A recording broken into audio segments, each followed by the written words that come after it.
So you can start recording. So you guys, eyes up here. So when you have taken the quiz, okay, the next thing you're gonna do, this is the Potter's Wheel sign-in board, okay? On this board, I have all the dates that are available, okay? This is based on participation and effort, okay? Whether you make something here or not, it doesn't matter. Whether you make 5 different things over here, great, okay? All I'm looking for is that you are being positive and trying and cleaning up appropriately, okay? Because this is a super messy area, all right? So once you are ready and your quiz has been taken and you passed, you're gonna pick a week. Each person gets 1 week. Notice Wednesdays are blocked out. They're just too short. We just aren't gonna do Wednesday. So you each get 4 days, all right? You'll pick a partner to sign up with. We have wheels number 1, we have wheel number 2, which is the one I pulled out right now, okay? You put your name next to the number for the week you're taking. So like, let's say Angelique's gonna sign up, she's gonna put her name at the 1 for the entire one of week 11-14. Does that make sense? Okay, then we're gonna skip a week because we only have 2 days before Thanksgiving break. The next week that's available is 11-28. So let's say he's gonna go 11-28, he's gonna put his name on every one for the week of 11-28. Does that make sense? The last option we have is then gonna be when we get back, okay? Well, no, sorry, December 5th, and then 12-12, okay? So we have 2 weeks after Thanksgiving break. We'll just have enough time to get everybody through, all right? So sign up here. Then, when it is your day, okay, you'll come over here. There is a big list that says Potter's Wheel Prep Checklist, okay? Hopefully you've watched a video that gives you the basics, but the prep list is gonna help remind you the daily procedure. So the first thing, you're gonna need a bowl of water. On this black tray on the small table, you'll find bowls of water. You'll need a rounded sponge. You'll also find rounded sponges, okay? At the end of the day, you need to return them to here, rinsed out and upside down so they can drain. I'm gonna place my rounded sponge in my bowl of water. A wedged lump of moist clay. I'll have a canvas board out over here. You'll wedge up some clay. All right, you wanna go for about a pretty decent size, about 2 handsfuls or so. There's not an exact amount. Remember to wedge it up with, pushing down and folding it over. After I wedge the clay, I try to shape it into a sort of conal shape because that's your first step, which is to cone up, okay? So if I prepare it that way, I'm just making it easier on myself. So I'm gonna rotate it and then pat the base flat so it's sort of cone-ish already. Okay, so I'm gonna set that here on my working space, okay? Apron are hanging right there. You must have an apron. Hair pulled back. If you're somebody with long hair, make sure that you grab a ponytail. You cannot have hair that's loose because it's a rotating, spinning wheel on an engine, okay? If you have strings or something on a hoodie, you're gonna have to tuck them into your shirt or tie them together, okay? So once I've done all this, I'm now gonna go through my steps to prepare my clay, all right? Before I go to that, I wanna show you the 2 wheel differences. Wheel number 1 has what's called a bat, okay? This is a bat, that is also a bat. Okay, on this one, we have removable bats, which are here, okay? They're stacked right here. Notice it has little notches, okay? This has little notches, and you line it up with the little notches and place it on there.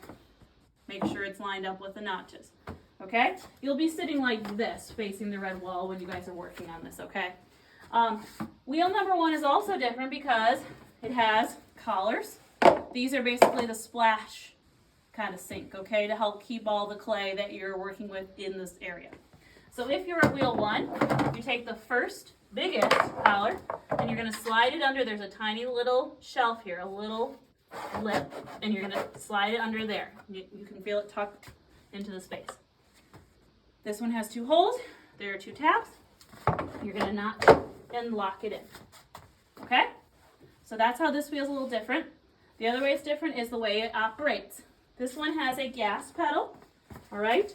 The gas pedal is over here on the right. There's an on button on the right. You push it on, green light comes on. You take your pedal and you can push it down just like you would if it was a car, okay? It will also hold the speed. So once I get it at a place I like, I can take my foot off the gas pedal and it will hold it, okay?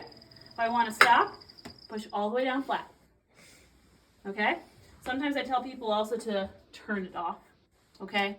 Just because you don't want to slip your foot on there or something and turn it on accident, okay? This one is a little bit more difficult to clean, but you know, that's why you can rotate it. You have to wipe down the sink. You also have to take off the collars and wipe them down in the sink area, okay? So that's that one. Wheel number 2 is this one I have you pulled out. You don't put a bat on this one. The bat's just right here, okay? This one has a switch and it only has 2 speeds. The switch for this one's on the left side, so opposite side. If I push down, it's gonna go medium slow. Up is off. All the way up is fast. Ooh, it's kind of shaking a little bit. Okay?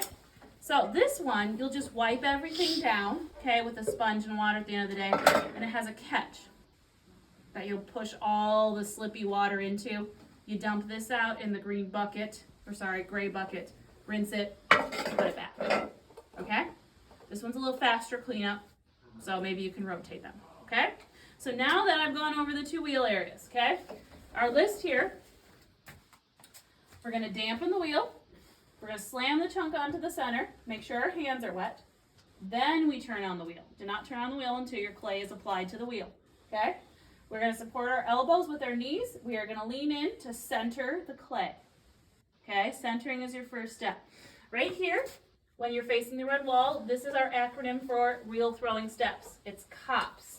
C-O-P-S, or C, center, O, open, P, pull the walls, and S for shape. Okay, so those are the 4 main steps. On here I have some visuals of those 4 main steps, little drawings of hands working the clay into those 4 main steps. You can also reference those. Okay, so when I say dampen the wheel, I mean like a drop. Don't squeeze an entire sponge over there. You'll make a sloppy mess and it won't be able to stick. Okay, take my clay, find the center, kind of get it in that place, slam it down.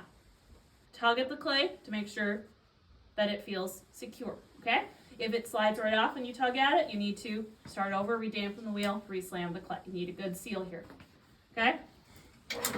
Okay, so now I am ready to start to cone up for centering my clay, all right? You wanna make sure to add a lot of water to your clay. You wanna add a lot of water to your hands. Never be touching your clay if you don't have some water, okay? If you feel like your clay is pulling away or sticking to your hand, get more water. So the positioning is like this. My elbows are attached to my thighs. My back is straight so you don't hurt your back. And I'm leaning in.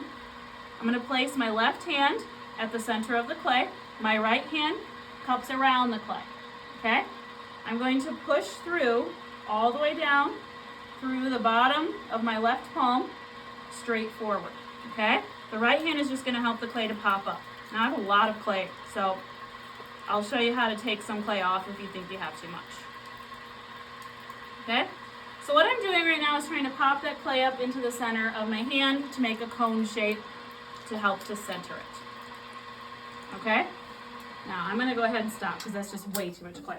And you might get to a point where you feel really comfortable and you wanna use that much clay, but you don't have to. Okay, if you feel like you have too much clay, you take a wire cutter and you can just slice some of that off. Okay, that's just a lot for me to deal with right now. Okay, so now let's go back. And now we're gonna cone up. Yeah, that's better. Okay, so you can see I'm starting to shape the clay. Try not to like use your wrist. What I'm really trying to do is like push my body energy through my elbow, through my wrist, through to my palm. And I'm kind of pushing with my entire body, okay? And as you can see, the clay is gonna start to pop upwards. Can you guys see with this here? Okay. It's gonna take a few times. Sometimes you'll get lucky and you'll start to center your clay on the first time. Sometimes you'll have to cone it several times.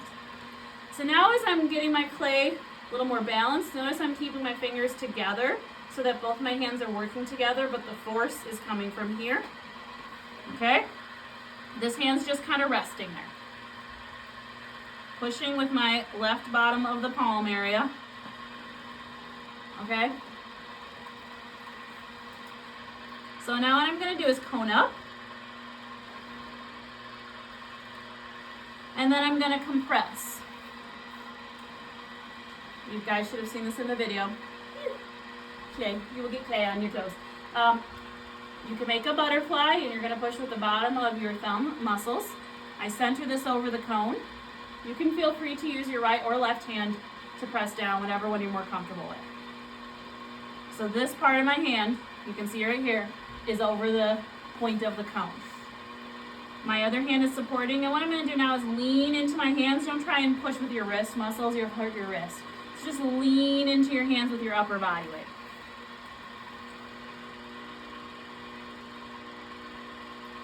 Okay? And we're starting to compress downwards.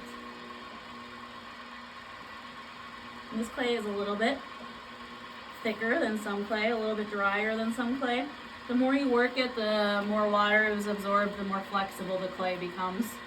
So now I'm continuing to push down. And what I want to do is try and make a hockey puck shape. Okay? If you look at the picture. Okay? So I'm trying to get it to look like that first picture there. My right hand is pressing on the center. Okay? So I'm getting very close now. All right? I'm almost ready. My clay. You can tell your clay is centered, first of all, because it's not going to be while like wiggling around. It will be rotating smoothly. And you can just kind of feel that there's no more bumps in the clay as it's rotating. You can feel that it's a smooth rotation. Okay? Before I open this, sometimes there's clay that's left at the foot because that clay just didn't get molded into my nice centered piece here. Okay? In your tray, you will find some wood tools. You can use these to help you scrape off that extra clay. You want to have a nice, centered, solid piece of clay before you start to open. So I think about this as a clock. 6 o'clock is here, 3 o'clock is here, 12 o'clock is here, for me, right, facing me. You want to place a tool at the 6 or the 3, or anywhere in between, because then I can draw it towards the center of the clay. Notice I'm holding it steady because my wheel is already rotating. And that's going to scrape off all that stuff, okay? I really want to take care of that now before I have some nicely shaped creation that I don't want to wreck. Okay, so now I clean up the foot area. Can everybody see that? Okay, I'm pressing this right on to the wheel back. You can also use the sponge tool. I could place that at the 3 o'clock. Look at how I can place it on my sort of hockey puck shape, holding it steady at the 3. Could also hold it steady at the 6. Could also hold it anywhere in between. You don't want to go here because see how the clay is going to pull away from that? It's going to grab it. If you drop your sponge, stop and turn off the wheel. Don't try and play cat and mouse and try to catch it. Okay? But I want my hand to be applying pressure right here because this is where the clay is going to work through the pressure. If you try to put it here, it's just going to smash into where I'm applying pressure and nothing will work. So you're always applying pressure within this little pizza slice here, 6 and 3. Okay? Now I am ready for the next stage, which is open. Okay? So if you look at the little example there, I now want to press down the center of this hockey puck about 2/3 of the way. I'm going to do that. Make sure you have a decent amount of slip on the sides of your hands here just to kind of protect your skin. Pick one thumb to press into the center. Use the opposite hand to help press that thumb in. Don't want to try and just use your thumb muscle because it's just not strong enough. Okay? So I'm starting to make the opening. Okay? I'm nowhere near 2/3 of the way down, so I have to continue to keep going.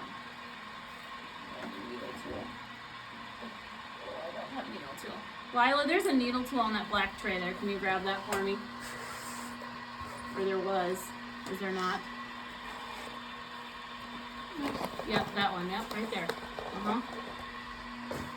Good time to go over that. Thank you. Okay, this is going to become important in a minute. Usually I have some of those in the tray, but I don't guess I don't have any right now. All right, so what I'm going to do is push my thumb all the way down until I feel like I've reached 2/3. Okay? If you have a lot of water in there, because sometimes you were doing that, make sure to grab your sponge and hold it in the center. What I'm now going to do is turn off the wheel, and I want to test the thickness of my base. Okay?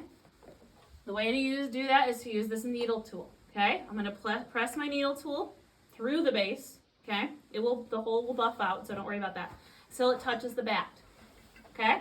Once it touches the bat, I'm going to take whatever hand I want. I'm going to pick up the needle tool right where it touches the clay. So watch how I take my thumb and pointer finger into the inside of my clay. I can tell my fingernails are touching the surface of the clay. I'm going to hold the needle tool. I'm going to pull it directly up. The distance from the tip of my nail to the end of the needle is how thick my base is. Does that make sense? Okay? So you want it to be about a 1/2 inch. This is pretty good. Okay? You could have it be about, about a 1/4 inch, but if you have it less than that, you're going to have a hole. Okay? If you go too far, I hate to say it, but you have to cut off your clay, re-wedge your clay at the canvas, and come back to centering. Okay? So, always err on the side of caution and don't press as far down as you think you need to go. Then stop and check. If I was not as far down as I wanted to go, if I had like this much, I know I can turn my wheel on and I can continue to press down, stop and check again. Okay?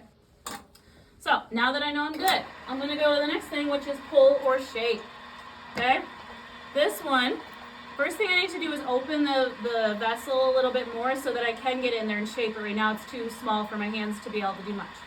So I'm going to take any hand, hook the opening of your vessel, support to your wrist. I'm going to draw my hand towards my core very slowly so that I begin to open my clay more. Key with this is nice and slow.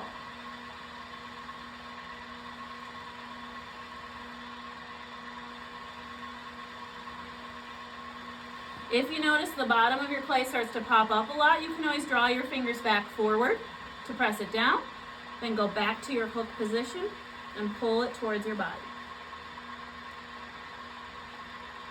Okay, see how it's starting to open now? Okay. Often when you're doing that, because you're pressing on one side of the wall, the center will pop up, but that's pretty typical. So I take my sponge, I wring it out, I press it down to buff that base flat again. Everybody see how I did that? Okay, just compress. All right. Now if I look, I have a lot of clay here to shape, but at least now I have an opening that I can get my hands in there to fit to shape. Okay? To shape your clay, you are going to want to operate at the 6 or the 3 again. Sometimes you can use your sponge or you can just use your hands. Okay? What I want to do now is pull the walls up or pull the walls out, or a mixture of both. Okay? I'm going to use my middle finger. I'm going to go to the bottom of my vessel. I'm going to try and push my middle finger into the clay. Can you see how I made a little ring there, or an indent? You can't see it, maybe it's because my water's in the way. See, I made a little, whoa! Oh, that was a good save. Okay? That little indent, I'm going to hook with my middle finger on